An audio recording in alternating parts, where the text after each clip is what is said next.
Untuk yang kesekian kalinya, polisi dari Polres Ogan Ilir melakukan penyekatan di jalan akses menuju Jawa, yaitu di ruas tol Lampung Palembang, tepatnya di eksit tol Keramasan. Penyekatan sendiri dilakukan hingga 20 Juli mendatang selama 15 hari. Pada pelaksanaan penyekatan ini, Polres Ogan Ilir termasuk salah satu unsur tim gabungan yang juga terdiri dari TNI, Dinas Kesehatan, dan Badan Penanggulangan Bencana Daerah.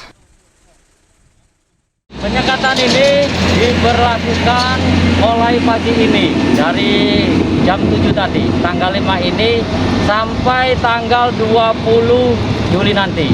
20 Juli. Ya.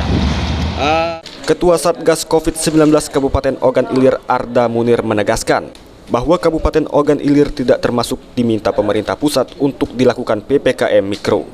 Karena hingga saat ini Kabupaten Ogan Ilir masih aman dan termasuk dalam zona kuning. Dari data yang ada dari pusat itu, untuk Kabupaten Kota Ogan Ilir, alhamdulillah belum termasuk di dalam daftar yang 23 kabupaten kota yang terindikasi COVID itu. Nah, kalau itu khusus untuk Ogan Ilir, makanya kami tetap melakukan protap seperti biasa, yaitu dengan membentuk tim PSC, tim COVID. Nah, jadi kami dari BBPD ini membentuk tim COVID, itu tim PSC namanya, yang ada di depan itu gabungan TNI, Polri, Pol PP, Dinkes.